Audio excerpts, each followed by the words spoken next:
മനുഷ്യരുടെ മുമ്പിൽ നമ്മൾ അംഗീകരിക്കപ്പെടാതെ വരുമ്പോൾ, തിരസ്കരിക്കപ്പെടുമ്പോൾ തകർന്നു പോകരുത് എന്ന് ഓർമ്മപ്പെടുത്തുകയാണ് അവിടെ. നാം ദൈവത്തിനു മുമ്പിലായിരിക്കും. നാം ആറ്റുതീരത്തിൽ നട്ടപ്പെട്ട മരം പോലെയാണ്. അത് സമൃദ്ധമായി വിളവ് നൽകുകയും അതിൻ്റെ ഇലകൾ എപ്പോഴും പച്ചയായി തന്നെ നിലനിൽക്കുകയും ചെയ്യുന്നു. വരൾച്ചയുടെ കാലത്തും അതിന് ഉത്കണ്ഠയില്ല, അത് ഫലം നൽകുക തന്നെ ചെയ്യും. വലിയ പ്രത്യാശയും അനുഗ്രഹവും നൽകുന്ന വചനഭാഗമാണത്.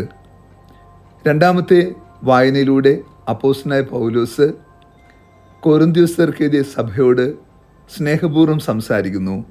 ക്രിസ്തുവിൻ്റെ ഉത്ഥാനം നമുക്ക് നൽകിയ വലിയ ആത്മീയ ബലത്തെക്കുറിച്ചാണ്.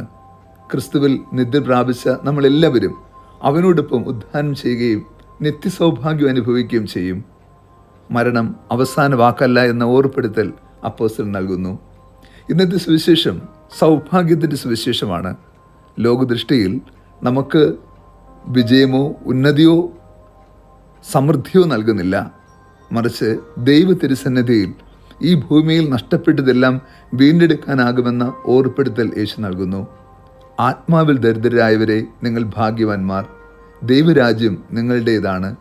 ഈ ഭൂമിയിൽ നമ്മൾ ദരിദ്രരാണെങ്കിൽ സ്വർഗത്തിൽ നമ്മൾ വലിയവരായിരിക്കുമെന്നും അവിടെ നമ്മൾ എല്ലാ സൗഭാഗ്യങ്ങൾക്കും അർഹതയുള്ളവരായി തീരുമെന്നും യേശു ഓർമ്മപ്പെടുത്തുന്നു. ദുഃഖിച്ച് കരയുന്ന ഒരു ജനസമൂഹത്തെ ആശ്വാസത്തിൻ്റെ സാന്ത്വനത്തിലേക്ക് ക്രിസ്തു സ്നേഹപൂർവ്വം നയിക്കുന്നു. നാം ഈ ഭൂമിയിൽ മറ്റുള്ളവരാൽ ആദരിക്കപ്പെടുമ്പോൾ, അംഗീകരിക്കപ്പെടുമ്പോൾ, പ്രശംസിക്കപ്പെടുമ്പോൾ ദൈവത്തിനു മുമ്പിൽ അപ്രകാരം ആകണമെന്നില്ല.